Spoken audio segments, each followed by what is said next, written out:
యమాశ్రయేత్ గురుం భక్త్యా మహావిశ్వాసపూర్వకం నిక్షిపేత్ సర్వభారాంశ్చ గురోః శ్రీపాదపంకజే. శ్రీమద్భాగవత ప్రవచనాన్ని వింటూ ఉన్నాం మనము. శ్రీకృష్ణుడు అంటున్నాడు, ఇది అశ్వత్థామమైన బ్రహ్మాస్త్రము. అతనికి వదలడము తెలుసు కానీ తిరిగి వాపస్ తీసుకోవడం తెలియదు. ఏం చేయాల? శ్రీకృష్ణుడు అంటాడు, ఈ అస్త్రాన్ని నివారించాలంటే ఒకే ఒకటి, దానిపైన నీళ్లు చల్లి వర్షం కురిపించి ఏమైనా చేస్తాం, లేదా ఇంకొక అస్త్రం వేసి ఉపసంహారం చేస్తాను అంటే కాదు. ఆగ్నేయాస్త్రం అని వేయగా నిప్పు అంటుకుంటూ వస్తుంది. దాన్ని పరిహారం చేసుకోవడానికి వారుణాస్త్రం అని, ఆ వారుణ్యాస్త్రాన్ని వదలొచ్చు. అది వర్షం పడుతుంది, ఆగిపోతుంది. అయితే ఈ బ్రహ్మాస్త్రానికి మాత్రము ఎంత వర్షం పడినా ఆగదు, అది అలాగే జ్వలిస్తూ వస్తుంది.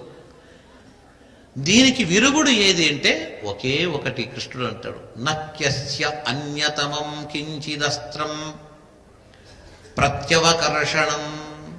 దీన్ని నిరాకరించడానికి, ఈ అస్త్రాన్ని నిలపడానికి దీనికి ప్రతిగా ప్రత్యర్థిగా మరొక అస్త్రము లేదు.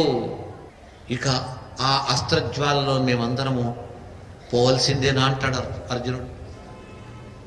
కృష్ణుడు అంటాడు, నీవే కాదు, ఈ భూమినంతా కాల్చి భస్మం చేసే శక్తి కూడా దీనికి ఇలాగుంది. వదిలేస్తే అది క్షణక్షణానికి పెరుగుతుందట. కొద్దిగా ఉండేది పెరిగి పెరిగి పెరిగి ప్రపంచమంతా విస్తారమైపోతే ప్రపంచంలో ఏది మిగలదు. అలాంటి శక్తి సంపన్నమైనటువంటి అస్త్రరాజము ఈ బ్రహ్మాస్త్రం. దీన్ని నివారించడానికి ఒకటే, వేగంగా వస్తుంది. అలాంటి శక్తియుక్తమైన మరొక బ్రహ్మాస్త్రాన్ని నీవు ప్రయోగించు అని కృష్ణుడు చెప్పగా అర్జునుడు దాన్ని మళ్ళా తాను సంధానం చేసి బ్రహ్మాస్త్రాన్ని ప్రయోగిస్తాడు. రెండూ చేరింది. అది 10 రెట్లు, 20 రెట్లు, 100 రెట్లు, 1000 రెట్లు పెరిగి పెరిగి పెరిగి ప్రపంచమంతా నిండిపోతూ ఉండగా అందరూ చూస్తున్నారు. ఏదో వేడి, తాపము, వెలుగు అర్థం కావటం లేదు ఉండేవారందరికీ కూడా. బ్రహ్మాస్త్రం అంటే ఏమనుకున్నారు? ఈ రోజుల్లో కొందరు దుర్మార్గులు, కొన్ని దుర్మార్గ దేశాలు స్వార్థపరులై అందరినీ అణించడానికి అణ్వస్త్రములను తయారు చేస్తారు. ఆటం బాంబ్ ఎంత, అది రేడియేషన్ ఎంత ఉంటుంది తెలుసా? అది ఒక అణువస్త్రాన్ని ప్రయోగిస్తే ఒక 200-300 కిలోమీటర్ల పరిధి వరకు ఆ శక్తి, వేడిమి, ఆ తాపం ఎంత ఉంటుంది అంటే చెప్తారు విజ్ఞానులు, 2000 డిగ్రీస్ ఉంటుందట. మనకు ఇప్పుడు వేసవి కాలంలో 40 డిగ్రీలు దాటితే ఆహా చాలా వేడి, చాలా వేడి. 42, 43, 44కి వెళితే ఏసీ ఎప్పుడు ఆన్లోనే ఉండాల. ఏసీలో శక్తి కూడా తగ్గిపోతుంది, బయట వేడి ఎక్కువైపోతుంది. ఏ వేసవి కాలంలో 40 పైన వెళితే, 44, 5కి వెళితే అయ్యో చచ్చిపోతామంటారు. ఎక్కడైనా 44, 45, 46, 50 లోపల వచ్చిందే కానీ ఏ ప్రాంతంలో 100 డిగ్రీలు వచ్చిందని ఎవరు చెప్పలేదు. చెప్తే ఏముంది, 100 డిగ్రీస్లో నీరు పెడితే నీరు మరిగిపోతుంది. మనం ఎక్కడైనా స్టవ్ పైన పాత్రలు పెడతాం, ఎప్పుడు మరుగుతుంది అది అంటే 100 డిగ్రీస్ వచ్చినప్పుడే. 50 డిగ్రీలు 40 డిగ్రీలు ఉంటే కాదు, కాస్త వేడి అవుతుంది అంతే. ఆ స్థాయిలో మాత్రం నీళ్లు బాగా మరిగిపోతుంది. మనం ఉన్నప్పుడే ఒకసారి ఆ సూర్యుని తాపం ఎప్పుడైనా 100 డిగ్రీస్కి వస్తే నీళ్లు కాదు మనమే పోతాం. అలాంటి అణ్వస్త్రంలో ఎన్నో వేల డిగ్రీస్ ఉంటుంది, ఎవ్వరూ ఉండదు. ఆ అస్త్రం, ఆటం బాంబ్ అణ్వస్త్రం పడిన స్థలంలో ఒక చిన్న గడ్డిపోచ కూడా పెరగదు. ఎడారి కంటే ఘోరమైన ప్రాంతం అవుతుంది. ఇప్పుడే మనం అనుకుంటున్నాము దీనికంటే ప్రబలమైన అస్త్రము బ్రహ్మాస్త్రము అని చెప్పడానికి దీన్ని కంపేర్ చేసి చెప్తున్నాం. అత్యంత ప్రబలమైన అస్త్రం. ఈ రెండూ చేరిపోతే ఇంకా ఎక్కువ తాపం వచ్చేసిందట. అప్పుడు శ్రీకృష్ణుని అభిప్రాయం తెలియపరుస్తాడు. తప్పిది. అంతలో రెండు బ్రహ్మాస్త్రాల మధ్య నుంచి ఒక వ్యక్తి వస్తాడు. సాక్షాత్ వ్యాస భగవానుల వారు, ఎవ్వరూ రాలేరు, ఆ భగవంతుడు మాత్రం బయటికి వచ్చి చెప్తాడు. అర్జునుని అశ్వత్థామని ఇద్దరిని మందలిస్తున్నాడు. బుద్ధి ఉందా మీకు? మీ స్వార్థ ప్రాణ పరిరక్షణ కొరకు ఈ అస్త్రాన్ని వదిలి దేశాన్ని సర్వనాశనం చేస్తారా? మీరు తప్పు చేశారు. ఎవరెవరు బ్రహ్మాస్త్రాన్ని వదిలారు, మీ బ్రహ్మాస్త్రాలను మీరు ఉపసంహారం చేసుకోండి అని వ్యాస భగవానులు చెప్తారు. అశ్వత్థామ ప్రయత్నిస్తున్నాడు. బ్రహ్మాస్త్రాన్ని ఉపసంహారపరచడానికి బహు రకములుగా ప్రయత్నించాడు, సాధ్యం కాలేదు. కృష్ణుడు చూచాడు, అర్జున ఆ బ్రహ్మాస్త్రాన్ని, అంటే అర్జునుడు తన బ్రహ్మాస్త్రాన్ని తాను ఉపసంహారం చేశాడు, అశ్వత్థామ బ్రహ్మాస్త్రాన్ని తాను చేయలేకపోయాడు. కృష్ణుని మాట విని అర్జునుడే వెళ్ళి అశ్వత్థామ వదిలిన బ్రహ్మాస్త్రాన్ని తానే ఉపసంహారం చేస్తాడు. అంటే దాన్ని కొద్దిగా పవర్లెస్ చేసి ఒక చోట పెడతాడు. అది పూర్తిగా నాశం కాదు, ఉంటుంది, ఎక్కడో ఒక చోట ఉంటుంది. మనం ఇంటి దగ్గర పెద్ద ఒక పొయ్యి పెట్టి కూర్చొని ఉంటాం, వేడి ఎక్కువగా ఉందంటే ఏం చేస్తాం? కాస్త 10 అడుగుల దూరంలో పెడతాం. పెడితే ఆరిపోతుందా? ఆరిపోదు. మనకొచ్చే వేడి అది కొద్దిగా తగ్గుతుంది, ఆ తాపము కాస్త దూరం అవుతుంది, అంతేగాని పూర్తిగా పోదు. అదేవిధంగా బ్రహ్మాస్త్రాన్ని అర్జునుడు తన బ్రహ్మాస్త్రాన్ని, అశ్వత్థామ వదిలిన బ్రహ్మాస్త్రాన్ని తానే ఉపసంహారం చేస్తే ఒక చోట ఉంది, అంతే, పూర్తిగా పోలేదు. ప్రస్తుతం ఆపద నుంచి అందరూ బయటపడ్డారు, ప్రపంచానికి శాంతి అయింది. ఇలాంటి బ్రహ్మాస్త్రాలు వదలొద్దండి అని చెప్పేసి వ్యాస భగవానులు ఇద్దరిని మందలించి అక్కడి నుంచి తాను వెళ్ళిపోతాడు. ఇక్కడ ఒక సూక్ష్మ విషయం, అర్జునుడు తన బ్రహ్మాస్త్రాన్ని ఉపసంహారం చేయగలిగాడు, అశ్వత్థామ చేయలేకపోయాడు. ఎందుకంటే అతనికి ఉపసంహార విద్య ప్రయోగించడము తెలుసు కానీ దాన్ని మళ్ళా వాపస్ తీసుకోవడము తెలియదు, అందుకే కోల్పోయాడు. అది సాధారణంగా చెప్పడం. అయితే నిజంగా ఏమైంది అంటే అశ్వత్థామకు ఉన్నటువంటి శక్తి, బలము, ఆ ఒక జ్ఞానము, ఆ దృఢత్వము అర్జునుని కంటే చాలా శక్తివంతుడు, అర్జునుని కంటే మహాజ్ఞాని అశ్వత్థామ. కాకపోతే అతనిలో ఒక శక్తి, శారీరక శక్తి కాదు, ఆధ్యాత్మిక శక్తి తగ్గిపోయిందట. అందుకే ఈ బ్రహ్మాస్త్రాన్ని ఉపసంహారం చేయలేకపోయాడు. అంటే తపశ్శక్తి పోయింది. ఎలా పోయిందంటే దుర్యోధనుడు చెప్పిన 2 మాటలు విన్నాడు కదా, పాండవ సంతతి లేకుండా చేయమని, కౌరవ సంతతిని పెంచమని. అది చాలా తప్పది, ఆ పని చేయనేకూడదు. అయితే చేస్తానని చెప్పేసి మాట ఇచ్చేశాడు. పాండవ సంతానాన్ని నిర్మూలిస్తూ కౌరవ సంతతిని పెంచడానికి తాను ఆజ్ఞ తీసుకుని పరిపాలిస్తానని చెప్పేసి మానసికంగా, వాచికంగా దానికి తాను చేయూతనిచ్చాడు. శారీరకంగా చేయలేదు, కాకపోతే మానసికంగా అంగీకరించాడు, దానికి తన యొక్క శక్తిని ప్రదర్శిస్తానని కూడా చెప్పాడు. అదే చాలట. అతడు చేసిన తప్పేమింటే మహాత్ములకు మన నుండి ఏదైనా అపకారం జరిగితే, గొప్పవారికి, అది చేయలేకపోయినా ఎవరైనా చేయమని చెప్తే చేస్తాను అని అన్నప్పటికీ కూడా చేయకపోయినా వారు పాపానికి గురి అవుతారు. పాండవ సంతతి పరుకున్న చిన్న చిన్న పిల్లలను చంపేశాడు. అతని ముఖం పైన వర్చస్సే పోయింది. అధర్మ కార్యములు చేస్తే తపశ్శక్తి సన్నగిల్లుతుంది. అశ్వత్థామకు జరిగింది అదే జరిగింది. పైగా ఇంకోటి ఏమంటే తప్పు, దీనికంటే పెద్ద తప్పు. దుర్యోధనుడు 2వ మాట అన్నాడు, కౌరవ సంతానాన్ని పెంచమని. ఎలాగ పెరుగుతుంది? అశ్వత్థామకు ఆ ఆలోచన వస్తుంది, పాండవులను లేకుండా చేస్తాను మహారాజా, కాకపోతే కౌరవ సంతతిని పెంచమంటున్నారు కదా, ఎలాగ పెంచుతారు? మీరు 100 మంది అన్నదమ్ములు చనిపోయారు, నీవు 1 నిమిషంలో 2 నిమిషాలు చనిపోతావు. మీరు పోయిన తర్వాత వంశం ఎలా పెరుగుతుంది? అది ఎలా సాధ్యమవుతుంది అని అశ్వత్థామ అడిగితే దుర్యోధనుడు ఏం బదిలిస్తాడు? తిరిగి సమాధానం ఏమని చెప్తున్నాడు అంటే, ఆచార్య ఒక్క మాట వినండి, మేము కౌరవములము అందరము పోతున్నాము, పోయారు, నేను పోతున్నాను. అయితే మా భార్యలు బతికున్నారు, మీరే ఆ భార్యలను మళ్ళా పరిగ్రహించి, అంటే వారిని వివాహం చేసుకొని వారిలో మళ్ళా మీరు ఆ సంతతిని పెంచండి. ఇది తప్పు, ఇది కాదు, చేయకూడదని అప్పుడే ప్రతిఘటన చేయవచ్చు అశ్వత్థామాచార్య. చేయకుండా ఏమన్నాడు? మాట ఇచ్చేశాడు, చేస్తాను. ఒక పనిని ఈ విధంగా చేసేటప్పుడే నిరాకరించకుండా దాన్ని చేస్తానని చెప్పేసి వచనం ఇచ్చాడు.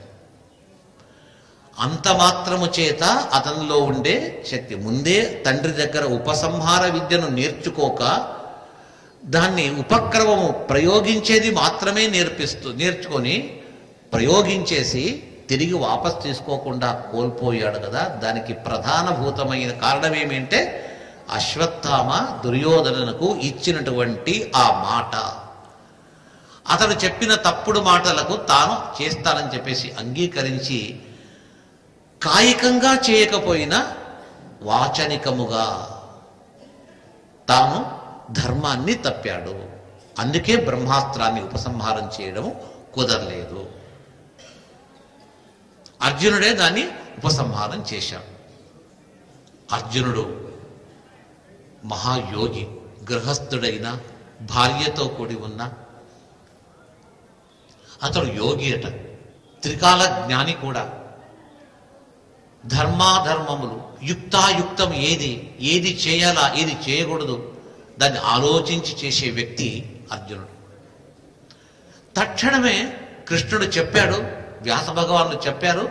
వెంటనే తన మంత్రశక్తిని ప్రయోగించి ఆకాశమంతా వ్యాపించి సమస్త ప్రపంచాన్నే భస్మీభూతంగా చేయడానికి సిద్ధంగా వస్తున్నటువంటి ఆ జ్వాలలతో కూడినటువంటి బ్రహ్మాస్త్రాన్ని తన యొక్క మంత్రశక్తి చేత అర్జునుడు తాను ధ్యానించి భగవంతుణ్ణి ఆ అగ్నిని పూర్తిగా శాంతపరిచి ఒక చోట చూచి తరిమేశాడు అక్కడి నుంచి. ఇంతవరకు ఈ ఘటన జరిగింది. ఇక తర్వాతి ఘటన ఏమి అనేదాన్ని సూత మహర్షులు చెప్తారు. దాన్ని వింటాం. మన దాన్ని కుమారులను పోగొట్టుకున్న ద్రౌపదికి చాలా బాధ కలిగింది. బాధపడుతూ ఉండగా ఆమె బాధను చూడలేక అర్జునుడు కృష్ణునితో రథమెక్కి వెళ్ళి అశ్వత్థామను హతమార్చాడు. అతనికి బాగా బుద్ధి చెప్పాడు అనుకోండి. అయితే ఇంకా కాలేదు. ద్రౌపది కంట తడి పెట్టింది. ద్రౌపదికి మాట ఇచ్చొచ్చాడు, ఆ దుర్మార్గుని తెచ్చి నీ పాదముల పైన వేస్తాను అని చెప్పేసి ప్రతిజ్ఞ చేసి వెళ్ళాడు కదా. ఆ ప్రతిజ్ఞ పూర్తి కావాలి. వెళ్ళి రథములో ఉండి దాక్కుని పారిపోవాలా అని చెప్పేసి ఆలోచించే అశ్వత్థామను అర్జునుడు వెళ్ళి ఒక పశువుగా లాక్కొచ్చి రథానికి కట్టినటువంటి తాళ్ల చేత అతని కట్టి ఒక పశువును వేటాడి ఏ విధంగా తీసుకొస్తారో ఆ విధంగా అశ్వత్థామను పశువు వలె బంధించి తీసుకొస్తాడంటారు. ఎంతటి వ్యక్తి, ఎంత గొప్పవాడు, కాళ్ళు చేతులు కట్టి తీసుకొస్తున్నారంటే ఎంత అవమానం. అర్జునుడు అలాగా తీసుకొచ్చి ద్రౌపది దగ్గర ఉంచుతూ ఉన్నాడు. ద్రౌపది, నీవు చూచావు కదా, నీకు ఆ రోజు చెప్పాను కదా, ఆ పని చేశాను చూడు. నీ కుమారులను చిన్న శిశువులని కూడా చూడకుండా హతమార్చాడే, ఈ దుర్మార్గుని ఇప్పుడే నేను పట్టుకొచ్చాను చూడు అని చెప్పేసి అతన్ని తాళ్లతో కట్టి తీసుకొచ్చాడు. మామూలుగా తీసుకురాలేదు, తాళ్ళు వేసి కట్టేశాడు. తెచ్చి ద్రౌపది దగ్గర నిలబెడుతున్నాడు. తల వంచుకున్నాడు. నోట మాట రావటం లేదు అశ్వత్థామ. ఎలాంటి దుష్ట పరిస్థితి వచ్చింది. ఆ సందర్భంలో ద్రౌపది అశ్వత్థామను చూచి జాలి పడుతుందట. బంధించి తెచ్చి కూర్చోపెడితే అతని చూచి జాలి చేత అంటుంది, ముచ్యతామీష బ్రాహ్మణ నితరాం గురు. ఇతన్ని వదిలేసేయండి, కట్టొద్దండి, వదిలేసేయండి. లేదు, నిర్దాక్షిణ్యంగా శిశువులను సంహరించాడు కదా అంటే ఉండవచ్చు. ఇతడు సద్బ్రాహ్మణ వంశములో పుట్టాడు, అతనికి ఈ విధంగా ఏం చేయవద్దు. రెండో చెప్తుంది, నితరాం గురువు, నీకు గురువు ఇతడు, ఇతన్ని సంహరిస్తే బ్రహ్మహత్యా దోషం ఒకటి, గురుహత్యా దోషం ఒకటి వస్తుంది. ఆ పని చేయవద్దు, వదిలేసేయి. అంటే మీకందరికీ గురువు అంటే అశ్వత్థామ గురువు కాదు, అశ్వత్థామ కన్న తండ్రి అయినటువంటి ద్రోణాచార్యులు గురువు అంట. అయితే గురువు తండ్రి, ఇతడు గురువు కాదు, అయినా చెప్తున్నారు గురుపుత్రులను కూడా గురువు వల్లే చూసుకోవాలా. సయేష ద్రోణ ప్రజారూపేణ వర్తతే. ఏ ద్రోణాచార్యులు అని చెప్పేసి మాకందరికీ ఈ అస్త్రశస్త్రములు నేర్పించారో ఆ ద్రోణాచార్యుల యొక్క కుమారుడు ఈ వ్యక్తి. అంటే గురుపుత్రులలో కూడా గురువు యొక్క అంశం ఉంటుంది. ఆత్మావై పుత్రనామాసి అని చెప్పినట్టుగా గురుపుత్రులు గురువులతో సమానం. అలాంటి గురుపుత్రులను నీవు నిర్దాక్షిణ్యంగా ఏం చేస్తున్నావు? పశువులే బంధించావు. ఇది చాలా తప్పు. దానికి ఆమె అనేక కారణాలు చెప్తుంది. ఇతన్ని వదిలేసేయండి, ఇతడు ఒక గురువు, ఇంతే కాకుండా ఇంకొక మాట చెప్తుంది. ఇతని తండ్రి చనిపోయినా తల్లి అతనితో పాటు భర్తతో పాటు సహగమని వెళ్ళిపోవాల్సి ఉండింది, వెళ్ళిపోలేదు. కారణమేమి అంటే కుమారుణ్ణి చూస్తూ జీవించాలా, చిన్నవాడు, ఇతనికి చూసుకునే వాళ్ళు ఎవరు లేరని చెప్పేసి ఈ వ్యక్తి శిశువుగా ఉన్నప్పుడే తండ్రిని కోల్పోయిన శిశువు కాబట్టి నేనే పరిపాలిస్తానని చెప్పేసి తల్లి ఇతన్ని పోషిస్తూ ఉంది. ద్రౌపది ఒక మాట చెప్తుంది, మీరు ఒకవేళ అశ్వత్థామాచార్యుని సంహారం చేస్తారు, చేస్తే ఏమవుతుంది? నాకు తెలుసు, సంతానాన్ని, పుట్టిన పిల్లలను పోగొట్టుకున్నటువంటి దుఃఖము నాకు తెలుసు. ఆ దుఃఖము మరొక స్త్రీకి రాకూడదు. ఇది నా యొక్క అభిప్రాయము. అంటే ద్రౌపది యొక్క మాతృ హృదయం ఎంత గొప్పది చూడండి. ఆ ద్రౌపదీదేవి ఆమె యొక్క గుణాన్ని మహాభారతంలో చెప్పినా వ్యాస భగవానులు మరొకసారి చెప్పాలని చెప్పేసి మళ్ళా ఆమె పాత్రను పరిచయం చేస్తూ ఉన్నారు. అంటే నేను పుత్రశోకంతో ఎలా బాధపడుతున్నానో అదే బాధ మరొక స్త్రీకి కలగకూడదు. కాబట్టి మీరు అశ్వత్థామను చంపవద్దండి. అశ్వత్థామను చంపితే తల్లి యోచన చేస్తూ ఉంటుంది, అయ్యో నా కుమారుడు బయటికి వెళ్ళాడు, వస్తాడు, అతడు వచ్చిన తర్వాత భోజనం చేస్తాను అని తల్లి కలలు కంటూ ఉంటుంది. అలాంటి తల్లి మాతృ హృదయాన్ని భేదించినట్టుగా అవుతుంది. కాబట్టి వద్దు, సంహారమే చేయకూడదు. అయితే తప్పు చేశాడు కదా, శిక్ష ఇస్తాం, వేరే ఏదైనా శిక్ష ఇస్తాం. వేరే శిక్ష అంటే ఏమి ఇవ్వాలి చెప్తారు. కొందరికి ఒక శిక్ష. ధర్మిష్ఠులు ఋషి కులంలో, బ్రాహ్మణ కులంలో పుట్టిన వారికి ఆ రోజుల్లో శిక్ష ఏమి అంటే ఉపనం ద్రవిణాదానం. కొన్ని చెప్తున్నారు. వారికి తల క్షౌరం చేయించి, గుండు కొట్టించి, వారి దగ్గర ఉండే ధనాన్నంతా స్వీకరించేసి, దేశ బహిష్కరణ చేసి, ఎప్పటికీ కూడా వారు ఈ ఊర్లో ఇంట్లో కాలు పెట్టకుండా చూసుకోవాలి. ఇలాంటి కొన్ని శిక్షలు ఇచ్చే సాంప్రదాయం. ఆ విధంగా ఇతన్ని ఏదైనా వేరే రీతిగా చేయండి కానీ ఈ రీతిగా వద్దు అని చెప్తూ అతని దగ్గర ఏం చేస్తే బాగుంటుంది అర్జునుకు శ్రీకృష్ణుడు చెవులో చెప్తాడు. అనురాగానికి అమ్మ ఆదర్శం, ఆరోగ్యానికి Shri Sai homeo stores and clinic. అనుభవం, అర్హత, అంకిత భావం కల డాక్టర్లచే చికిత్స. అన్ని రకాల ఆరోగ్య సమస్యలకు నమ్మకమైన ఎంపిక Shri Sai homeo stores and clinic.